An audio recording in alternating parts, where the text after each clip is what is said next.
큰 산 깨기라는 제목을 통하여서 오늘 말씀 제목은 큰 산아 내가 무엇이냐 라는 제목으로 함께 하나님의 말씀을 나누고자 합니다. 우리들은 항상 신앙생활을 하면서 바라는 것이 있습니다. 그것은 주님의 음성을, 하나님의 음성을 내가 듣고 싶다라는 것입니다. 오늘 수요 예배 가운데 오신 여러분들도 모두 그 동일한 마음을 품고 계실 것이라 생각합니다. 모두 다 하나님의 말씀을 듣고 싶고 주님의 음성을 듣고 싶기 때문에 이 자리 가운데에 나오신 줄로 믿습니다. 그런데 그 놀라운 일을 오늘 말씀 속에서 경험한 인물을 소개하고 있습니다. 그 인물은 바로 스룹바벨이라는 인물이었습니다. 이 스룹바벨 같은 경우에는 이스라엘이 멸망한 뒤에 바벨론 포로기 시기에 태어났던 인물이었습니다. 혹시 여러분들은 스룹바벨 그 이름의 뜻을 아십니까? 스룹바벨이라는 뜻은 바벨론에서 태어난 사람, 바벨론에서 난 자라는 뜻을 가지고 있습니다. 스룹바벨은 그 이름에서부터 유다에서 태어난 자가 아니라 바벨론에서 태어난 자라는 것을 가르쳐 주고 있습니다. 한마디로 스룹바벨은 남유다의 역사가 어떠한지, 남유다의 환경은 어떠한지, 남유다에서는 어떠한 문화를 가지고 있었는지, 그리고 성전은 어떠한 모습으로 지어져 있었는지 그 일체의 모습들을 전혀 알지 못했던 사람이라는 것입니다. 바벨론 포로기 70년 가운데에 태어나서 그는 바벨론의 문화가 훨씬 더 익숙했던 사람이었고 바벨론의 언어가 더욱더 익숙했던 사람이었습니다. 그런 사람에게 하나님께서는 어느 날 나타나셨습니다. 그리고 말씀하셨습니다. 내가 너를 통하여 이루고자 하는 것이 있다. 이스라엘 백성들을 인도하여 내서 예루살렘으로 가고 예루살렘에서 무너져버린 성전을 재건해라. 이 소명을 하나님께서는 스룹바벨에게 주시기 시작하셨습니다. 이 말씀 앞에서 스룹바벨은 선택해야만 했습니다. 바벨론에서 머물 것인지 아니면 하나님의 음성을 따라서 바벨론을 벗어나 예루살렘으로 향하게 될지 이 선택의 기로에 놓이게 되었습니다. 바벨론의 문화는 화려하기 그지없을 정도로 풍요로웠고 아름다운 곳이었습니다. 현재 발굴된 유적들을 통해서 몇 가지 사실들을 알 수가 있는데 바벨론의 성읍을 보면은 그 성벽의 높이만 무려 19m에 달했다고 합니다. 그리고 바벨론 도시를 보니까 15만 명 이상의 사람들이 살 수 있는 도시 구성이 형성되어 있을 정도로 풍요롭고 아름답고 각종 재화가 몰려있던 도시였습니다. 스룹바벨은 이 풍요로운 바벨론에서의 생활을 포기할 것인가 아니면 하나님께로 나아갈 것인가 그 선택지에 놓여 있던 것입니다. 그리고 하나님의 음성을 들었던 스룹바벨은 고민하지 않았습니다.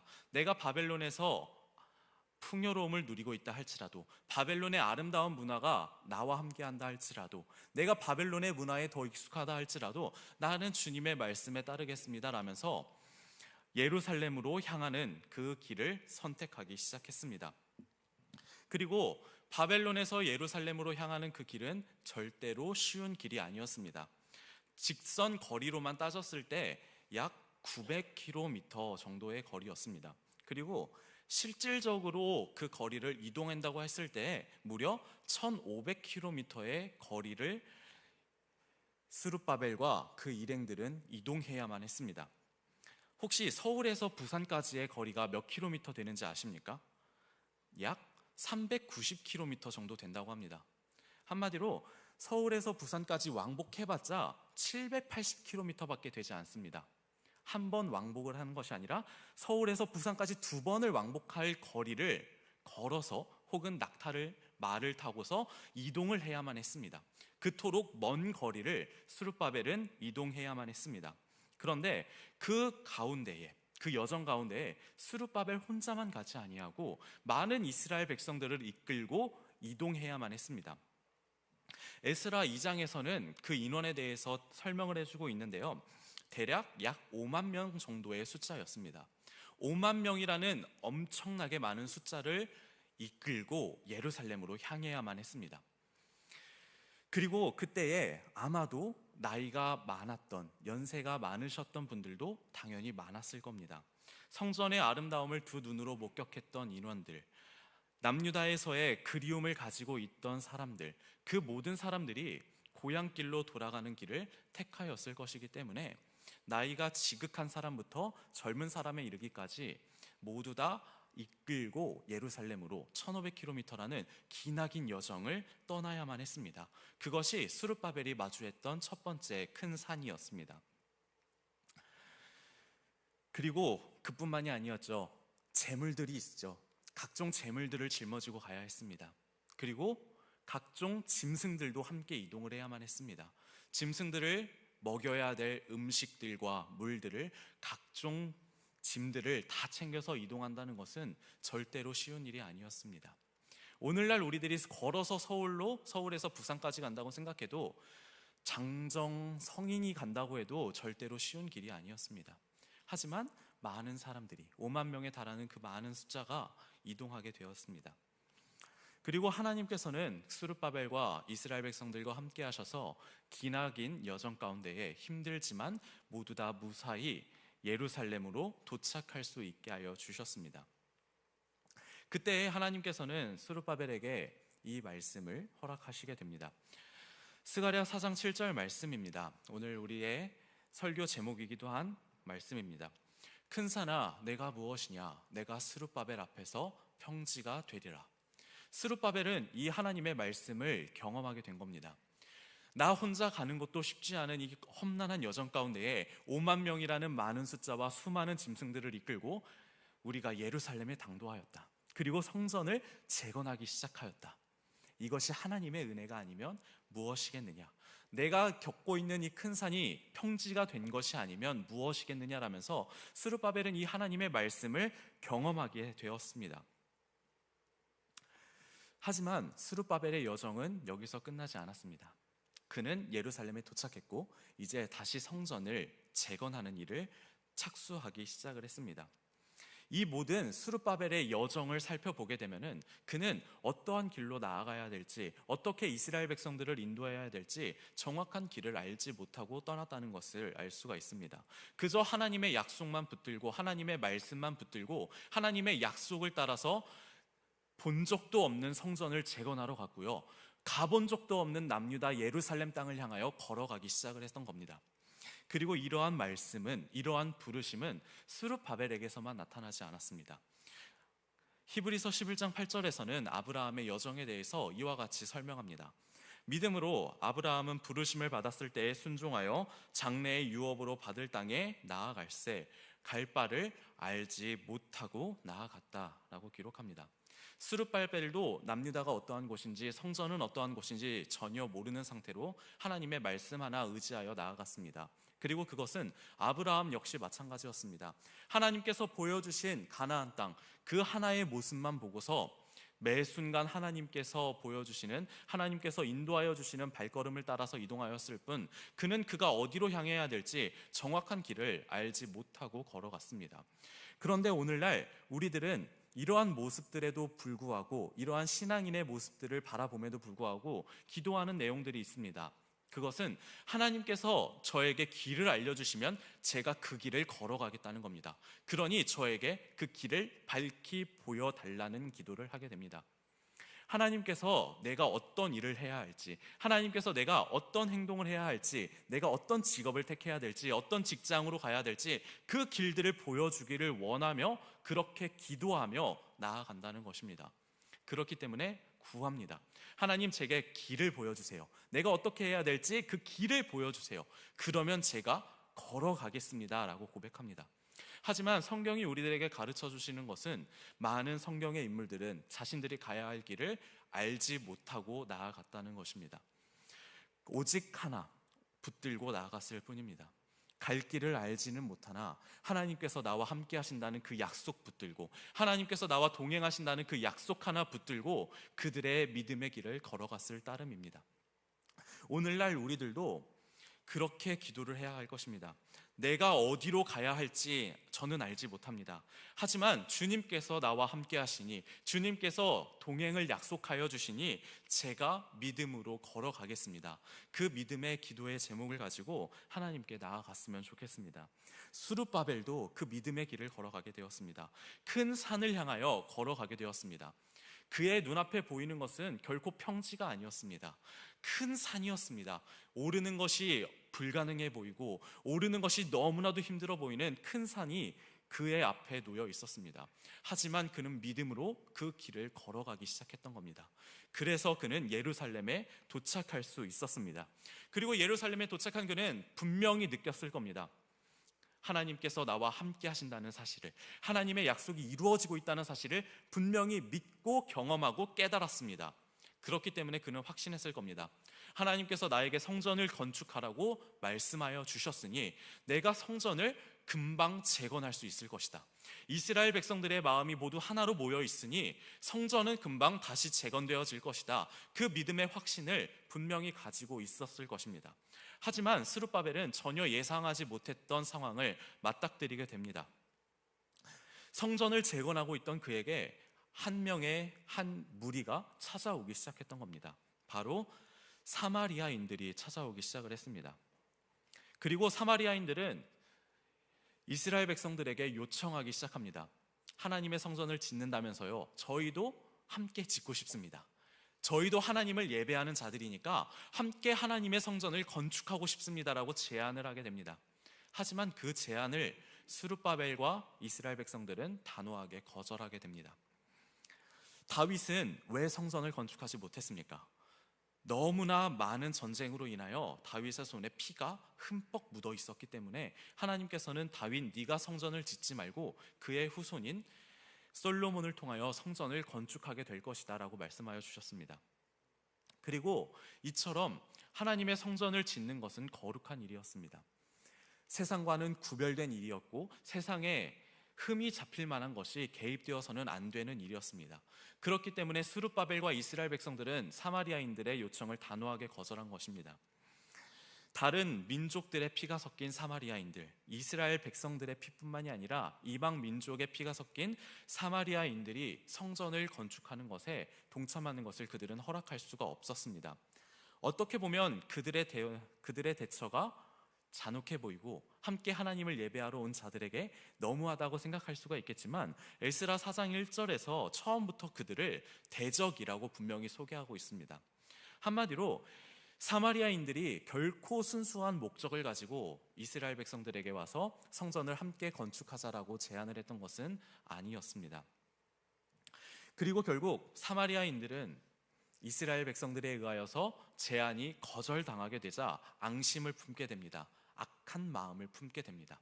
그래서 이스라엘 백성들이 성전을 건축하는 것을 못하게 하기 위해서 갖가지 음모를 꾸미기 시작합니다. 그리고 그 음모는 성공하여서 결국 아다사스다 왕의 조서가 내려지게 되었고 성전 건축은 중단되게 되었습니다.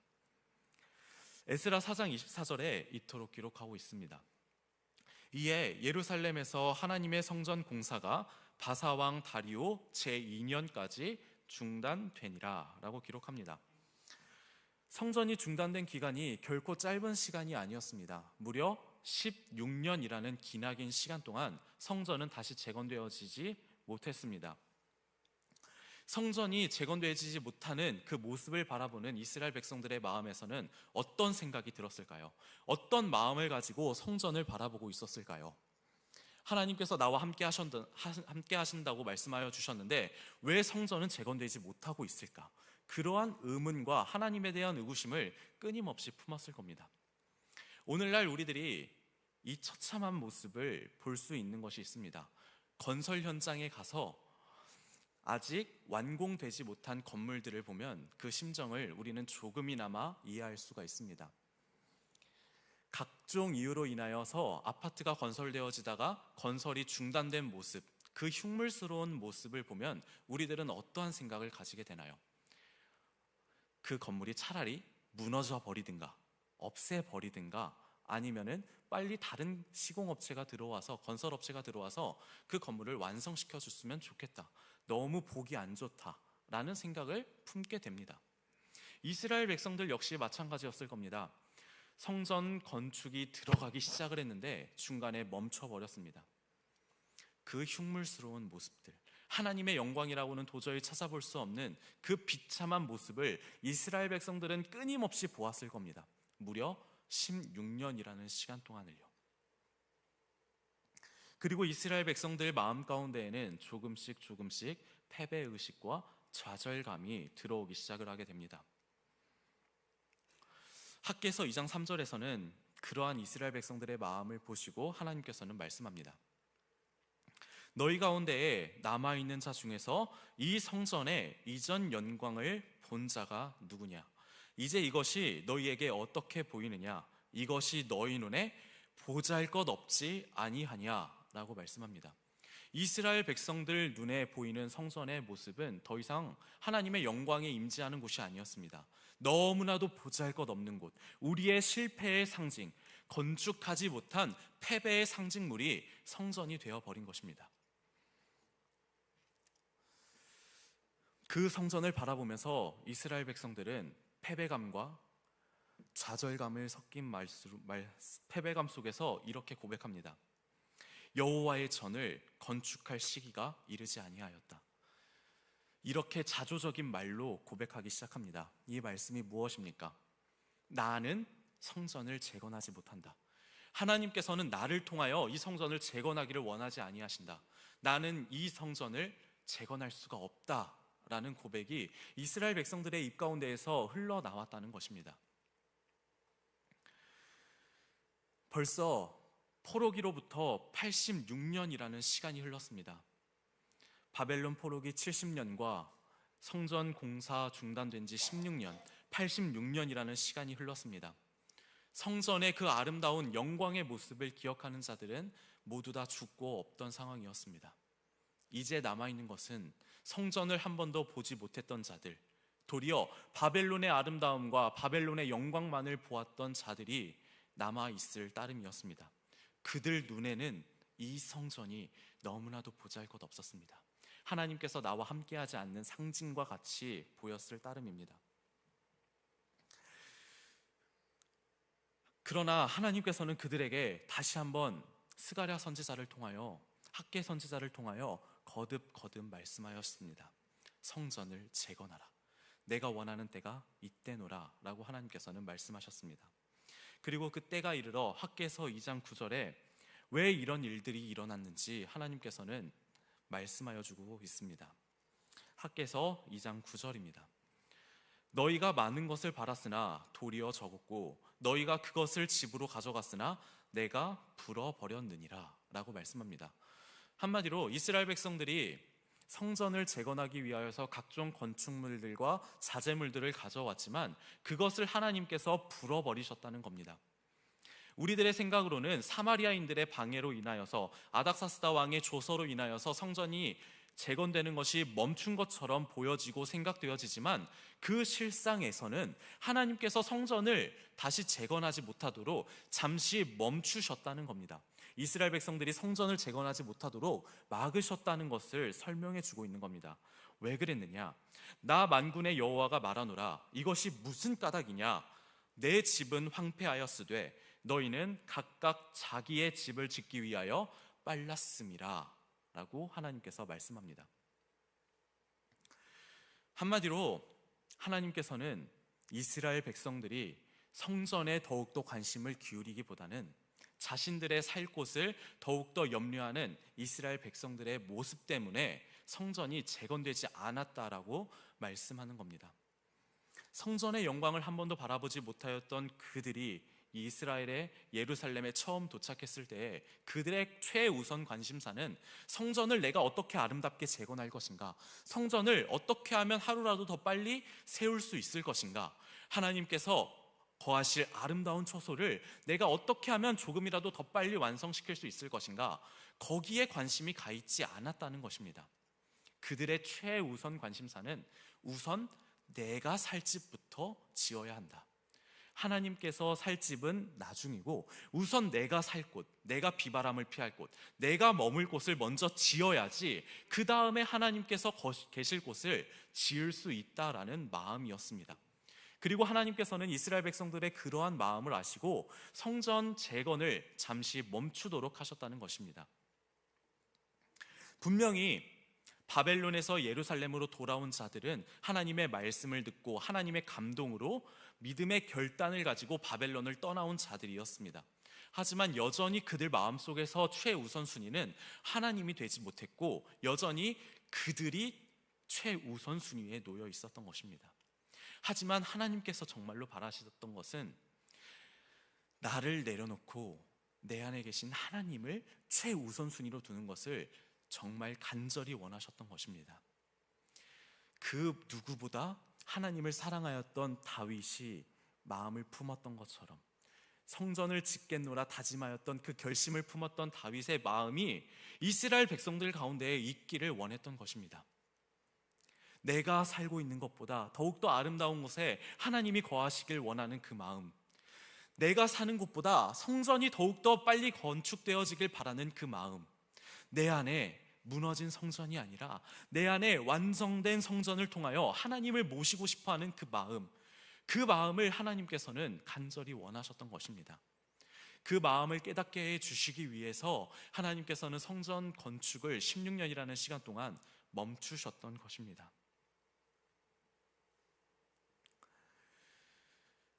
지금 이스라엘 백성들에게 정말로 필요했던 것은 성전이 빠르게 재건되어지는 것이 아니라, 성전이 빠르게 완성되어지는 것이 아니라 그들의 마음이 하나님께로 향했는지 그것을 점검하는 것이었습니다. 이처럼 하나님께서는 우리들에게 때때로 잠시 멈추고 중단시키는 일들을 일으키곤 하십니다. 그것은 앞에서 살펴보았던 아브라함 역시 마찬가지였습니다. 아브라함 역시 갈대아 우르에서 부르심을 받았고 하나님께서 보여주신 그 땅 가나안 땅으로 향하게 됩니다. 하지만 그는 하란이라는 곳에서 중간 지점에서 오랜 시간 동안 잠시 멈추게 됩니다. 그러나 하나님께서는 그 멈춰 있는 시간을 통하여서 역사하셨습니다. 아브라함이 그의 아내 사레와 조카 롯과 하란에서 모은 모든 소유와 얻은 사람들을 이끌고 가나안 땅으로 가려고 하였다고 기록하고 있습니다. 한마디로 아브라함이 잠시 하란에서 멈춰있던 그 기나긴 시간 동안 하나님께서는 그에게 재물들을 허락하여 주셨고요, 많은 사람들을 아브라함과 붙여 놓으셨습니다. 우리들의 입장에서 아브라함은 믿음의 여정 가운데에서 떨어져 나간 사람처럼 보였습니다. 하나님의 말씀이 있었으면 즉각 움직여서 가나안으로 가야지 왜 하란에서 그토록 오랜 시간 머물러 있었는가? 하나님께서는 그 멈춰있는 시간을 통해서 역사하셨습니다. 재물들을 그에게 붙여주셨고 많은 사람들을 아브라함에게 붙여주는 시간이었습니다. 오늘 말씀 속에서 스룹바벨 역시 마찬가지였습니다. 잠시 멈춰놓은 그 시간을 통하여서 이스라엘 백성들에게 패배감과 좌절감을 심어주시기 위해서 멈추는 것이 아니라 그 시간 동안 하나님은 역사하셨던 것입니다. 이스라엘 백성들의 마음이 하나님을 바라볼 수 있도록, 이스라엘 백성들이 너무나도 비참한 성전을 바라보면서 마음을 돌이킬 수 있도록, 내 마음속에 하나님이 최우선순위가 아니라 내가 최우선순위였다는 것을 깨닫게 하시기 위하여서 하나님께서는 잠시 이스라엘 백성들을 멈추어 놓으셨던 것입니다. 우리는 믿음의 여정을 걸어가면서 큰 산을 마주할 때가 너무나도 많습니다. 오늘 스룹바벨이 마주하고 있는 큰 산들, 그것들을 우리는 마주할 때가 너무나도 많습니다. 우리 사랑하는 성도님들은 여태까지 믿음의 생활을 하면서 얼마나 많은 큰 산들을 경험하셨고 또 넘어오셨고 때로는 돌아오시기도 하셨습니까? 그 큰 산 앞에서 좌절감을 느끼며 혹여 쓰러져 계신 적은 없지는 않으실 거라 생각합니다. 모두 다 그 큰 산 앞에서 좌절감을 경험해 보았을 것이고 큰 산 앞에서 무너져 내리는 경험을 해 보았을 겁니다. 내가 너무나도 낮아지는 경험, 나라는 존재가 정말로 보잘것없어지는 경험들, 하나님 앞에서 내가 너무나도 비참했던 경험들, 다른 사람들 앞에서 나의 자존감이 짓밟히고 무너져 내리는 그 순간들, 정말 보잘것없는 물질 앞에서, 자그마한 물질 앞에서 나의 자존심을 내려놓고 굽힐 수밖에 없었던 순간들, 혹은 인간관계에서 겪게 되는 너무나 비참한들, 직장 상사의 무시와 다른 사람들의 인격 모독과 다른 사람들이 나를 짓밟으려고 하는 의미 없는 악의들을 경험하면서 얼마나 좌절하고 무너져 내리셨습니까? 그뿐만이 아니지요. 우리들이 믿음의 길을 걸어가다 보면 하나님과 나의 사이에서 멈춰 있는 경험들을 경험할 때가 너무나도 많습니다. 나는 하나님을 믿는데 하나님의 말씀이 나의 이야기가 아닌 것처럼 느껴질 때가 너무나도 많습니다. 분명히 신앙생활을 처음 할 때에는 하나님께서 주시는 그 모든 말씀이 나를 향한 말씀 같았고, 나의 삶 속에서 그 약속들이 이루어지는 것 같았는데, 어느 순간 그 약속들이 이루어지지 않자, 나의 삶이 전혀 나아지지 않자 조금씩 그 약속들이 나의 이야기가 아닌 것처럼 느껴질 때가 너무나도 많습니다. 그래서 좌절하게 됩니다. 그래서 무너져 버리게 됩니다. 하나님의 약속을 떠나서 방황하며 살아가게 됩니다. 그것을 오늘 말씀 속에서 스룹바벨과 이스라엘 백성들이 16년 동안 경험했던 일들입니다. 그 일들이 오늘날 우리들의 삶 가운데에서는 여전히 일어나고 있습니다. 그래서 하나님께서는 말씀하십니다. 큰 산아, 내가 무엇이냐? 스룹바벨 앞에서 내가 평지와 같이 될 것이다. 하나님께서는 말씀하십니다. 우리들이 경험하고 있는 큰 산들, 그것들이 결국은 우리 눈앞에서 평지가 되어질 것이다. 그것들이 지금 당장 보기에는 결코 넘을 수 없는 산 같다 할지라도 하나님의 말씀 앞에서는 그것들이 모두 평지가 되어질 것이다. 그 길을 우리들이 능히 헤쳐나갈 수 있을 것이다. 하나님께서는 약속하여 주시는 것입니다. 그것이 어떻게 가능해질까요? 스가랴서 4장 6절에서 하나님께서는 이렇게 말씀합니다. 만군의 여호와께서 말씀하시되 이는 힘으로 되지 아니하며 능력으로 되지 아니하고 오직 나의 영으로 되느니라.